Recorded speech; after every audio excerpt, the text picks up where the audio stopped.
Il campionato di basketball também continua in vacanza di Aruba Juniors. Campione in categoria di passarella, The Voice Impact gana Aruba Juniors Pirates Change 7 per 9. Top scorer per The Voice, Hakim Osborne con 30 punti.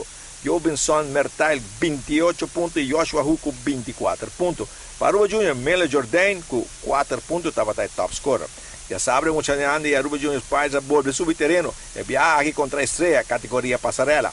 Estrella te gana 71-25. Top scorer para Estrella, Kevin Van der Kruk con 21 puntos y Carl Odiberg con 19 puntos. Para Aruba Juniors, Mele Jordan 12 puntos, estaba top scorer.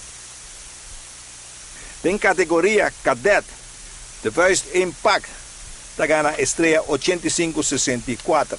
Top scorer para The Voice Impact, Oscar Benito, 26 puntos. Michael Van der Poel, 21 puntos. Y Shaquem King con 14 puntos. Y para Estrella, Brian Bedoya, 18 puntos. Riando Derson con 17 puntos. En el último juego de fin de semana, categoría junior, YMCA San Nicolás derrota a Aruba Juniors.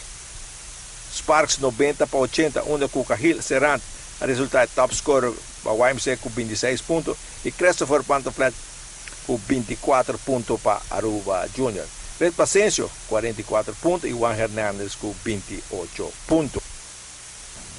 El juego de categoría junior entre RCA y The First Impact no continúa ya con The First Impact. No puede ser a 5 jugadores o con Rafa Fly para dar inicio en el partido. Así no The First está para default. Y Aruba Basketball Bond recordar tu equipo que juegan está cumcha na hora estipulada. Llegan a tiempo para no se perder para default. Ironi, bom peleja, sabe? Para que a Obin Back tem bom forma. Me que tá bom para o povo filipino também, que está passando de momento tão duro.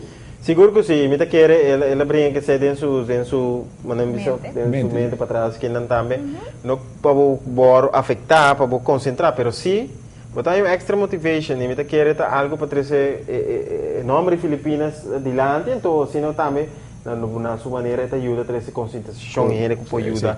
Correto. E ela brinca bom peleia, motivador de assim. E bom com quem ele brinca, o quem tá bem. Sim, você não que muito ainda vai brincar mais. Abli? O quem tá brincando next doji? É só botar corre sempre. Só botar correta, nada bisa da. On tá quantidade, tá correta. Bom que você que tá pone senhor e a mesa que tá bem brinca pele. Well, bawak siya, what excuse mo biya mas? Bom que você tem excuse, não? Dai ka doji.